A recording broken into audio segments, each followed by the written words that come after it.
Guarantee ಯೋಜನೆ ಅನುಷ್ಠಾನ ಪ್ರಾಧಿಕಾರದ ತಾಲೂಕು ಉಪಾಧ್ಯಕ್ಷರು ಕಾಂಗ್ರೆಸ್ ಮುಖಂಡರಾದ ಅನ್ಸರ್ ಅಲಿ ಅವರ ಹುಟ್ಟುಹಬ್ಬದ ಪ್ರಯುಕ್ತ ಅಭಿಮಾನಿಗಳು ಹಾಗೂ ಕಾಂಗ್ರೆಸ್ ಮುಖಂಡರು ಕೇಕ್ ಕತ್ತರಿಸಿ ಪಟಾಕಿ ಸಿಡಿಸಿ ಸಂಭ್ರಮಿಸಿ ವಿಜೃಂಭಣೆಯಿಂದ ಹುಟ್ಟುಹಬ್ಬವನ್ನು ಆಚರಿಸಿದರು.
ಗ್ಯಾರಂಟಿ ಯೋಜನೆ ಅನುಷ್ಠಾನ ಪ್ರಾಧಿಕಾರದ ತಾಲೂಕು ಉಪಾಧ್ಯಕ್ಷರಾದ ಅನ್ಸರ್ ಅಲಿ ಅವರು ಮಾತನಾಡಿ, ನನ್ನ ಹುಟ್ಟುಹಬ್ಬವನ್ನು ಇಷ್ಟೊಂದು ಸಂಭ್ರಮ ಸಡಗರದಿಂದ ಆಚರಿಸುತ್ತಿರುವುದಕ್ಕೆ ತುಂಬ ಸಂತೋಷವಾಗುತ್ತಿದೆ.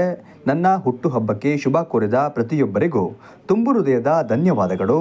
ನಿಮ್ಮ ಪ್ರೀತಿ ವಿಶ್ವಾಸಕ್ಕೆ ನಾನು ಸದಾ ಚಿರಋಣಿ ಎಂದರು. ನನ್ನ ಹುಟ್ಟುಹಬ್ಬಕ್ಕೆ ಪಕ್ಷ ಭೇದ ಮರೆತು ಎಲ್ಲ ನಾಯಕರುಗಳು ಬಂದಿದ್ದಾರೆ. ಅವರಿಗೆ ತುಂಬು ಹೃದಯದ ಧನ್ಯವಾದ ಹೇಳ್ತೀನಿ. ಅದ್ರ ಜೊತೆಯಲ್ಲಿ ನಮ್ಮ ಗ್ರಾಮಸ್ಥರು ನನಗೆ ಭಾರಿ ಅಚ್ಚುಮೆಚ್ಚಾಗಿ ಎಲ್ಲ ಕೇಕ್ ಕಟ್ ಮಾಡಿಸೋದಾಗಲಿ, ಬರ್ಡೇ ವಿಶ್ ಮಾಡೋದಾಗಲಿ, ಎಲ್ಲರೂ ಹುಡುಗರು ಮತ್ತು ಇಲ್ಲಿನ ಕೌನ್ಸಿಲರ್ಗಳು ಮತ್ತು ನಗರಸಭಾ ಟೋಟಲ್ ಕೌನ್ಸಿಲರ್ಗಳು ಎಲ್ಲರೂ ಬಂದಿದ್ದರು. ಮತ್ತು ಮಂಜೇಗೌಡರು ಬಂದಿದ್ದರು, ನಮ್ಮ CDA ನಯಾಜ್ ಅಹಮದ್ ಅವರು ಬಂದಿದ್ದರು. ಶಾಹಿದ್ ರಿಜಿ ಅವರು ಬಂದಿದ್ದರು. ಟೋಟಲ್ ಗಣ್ಯ ವ್ಯಕ್ತಿಗಳೆಲ್ಲ ಬಂದು ನನಗೆ ಶುಭ ಹಾರೈಸಿದ್ದಾರೆ. ನಾನು ಇಷ್ಟು ಅನಿಸಿಕೆ ಇದ್ದಿಲ್ಲ ಮಳೆ ಬಂದಿದ್ರು, ಆದರೂ ಜನಗಳು ಬಾರಿ ನನಗೆ ಪ್ರೀತಿ ತೋರಿಸಿದ್ದಾರೆ. ಇನ್ನು ಮುಂದಿನ ದಿನಗಳಲ್ಲೂ ನಾನು ಇದೇ ಥರ ಒಳ್ಳೆ ಕೆಲಸ ಮಾಡ್ಕೊಂಡು ಅವರು ಜನಸೇವೆ ಮಾಡ್ಕೊಳ್ಳೋಕ್ಕೆ ಇಷ್ಟಪಡ್ತಾ ಇದ್ದೀನಿ. ಮುಂದೆ ಏನು ಯಾವುದೇ ಒಂದು ಹುದ್ದೆ ಕೊಟ್ಟರು ಅದನ್ನ ನಿಭಾಯಿಸೋಕ್ಕೆ ನಾನು ತಯಾರಿದ್ದೀನಿ ಅಂತ ಹೇಳ್ತಾ ನನ್ನ ಮಾತುಗಳನ್ನು ಮುಗಿಸ್ತೀನಿ. ಈ ಸಂದರ್ಭದಲ್ಲಿ ಬ್ಲಾಕ್ ಕಾಂಗ್ರೆಸ್ ಅಧ್ಯಕ್ಷರಾದ ಮಂಜೇಗೌಡ, ನಗರಾಭಿವೃದ್ಧಿ ಪ್ರಾಧಿಕಾರದ ಅಧ್ಯಕ್ಷರಾದ ನಯಾಜ್ ಅಹಮದ್, ನಗರ ಕಾಂಗ್ರೆಸ್ ಅಧ್ಯಕ್ಷರಾದ ತನೋಜ್ ಕುಮಾರ್, ಮಸೀದಿ ಗುರುಗಳು, ಕಾಂಗ್ರೆಸ್ ಮುಖಂಡರು, ಅಭಿಮಾನಿಗಳು, ಗ್ರಾಮಸ್ಥರು ಉಪಸ್ಥಿತರಿದ್ದರು.